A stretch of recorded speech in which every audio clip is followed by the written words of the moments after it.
বিশ্বজুড়ে যখন যুদ্ধবিরতির গুঞ্জন, ঠিক তখনই উল্টো সুর ইসরায়েলি সেনাপ্রধানের কণ্ঠে। লেবাননের সাথে কোনো যুদ্ধবিরতি চলছে না, এমনটাই সাফ জানিয়ে দিলেন চিফ অব স্টাফ ইয়াল জামির। সেনাদের নির্দেশ দিলেন লড়াই চালিয়ে যাওয়ার।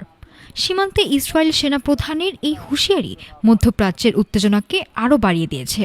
দক্ষিণ লেবাননের ধুলাবালি মাখা সীমান্তে দাঁড়িয়ে ইসরায়েলি সেনাবাহিনীর চিফ অব স্টাফ ইয়াল জামিরের এই বার্তা যেন এক নতুন আগুনের ফুলকি। פגיעה והחלשת שלוחותיו וציר הרשע כולו. אתמול עלתה במודיעין התראה, בעקבותיה נערכנו לירי. תקפנו ושיבשנו את כוונותיו של חיזבאללה. যেখানে সাধারণ মানুষ শান্তির আশায় প্রহর গুনছিল, সেখানে সেনাপ্রধানের সাফ কথা, যুদ্ধক্ষেত্রে কোনো বিরতি নেই। রাজনৈতিক নেতৃত্বের দেয়া লক্ষ্য পূরণ না হওয়া পর্যন্ত থামবে না ইসরায়েলি বাহিনী। ইয়াল জামিরের মতে, উত্তর ইসরায়েলের জনপদগুলোকে নিরাপদ রাখাই তাদের মূল কাজ। আর সেই লক্ষ্য অর্জনে প্রয়োজন অনির্দিষ্টকাল লেবাননের মাটিতেই অবস্থান করার ইঙ্গিত দিলেন তিনি। חיזקנו את ההגנה האווירית וסיכלנו את מרבית האיום. מרבית המשגרים סוכלו תוך דקות. בפגישה לילית חשאית אמש, סיכלנו את מפקד דיוויזיית אימאם חסיין. সেনাপ্রধানের এই হুঙ্কারের বিপরীতে লেবানন জুড়ে কেবলই হাহাকার।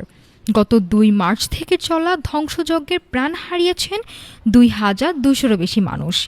ভিটামাটি ছেড়ে পথে বসতে হয়েছে প্রায় 12 লাখ বাসিন্দাকে। কিন্তু ইসরায়েলের সেনাপ্রধানের নির্দেশে এই সংখ্যা হয়তো আরও দীর্ঘ হতে চলেছে।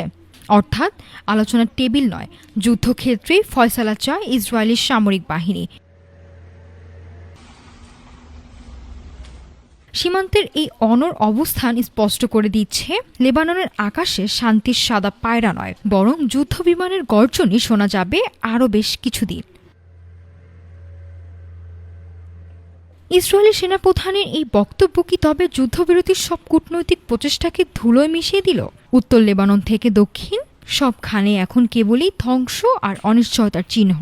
মধ্যপ্রাচ্যের এই আগ্নেয়গিরি শেষ পর্যন্ত কোথায় গিয়ে থামে, এখন সেটি দেখার বিষয়। নাফিসা সামিয়া, ঢাকা টুডে।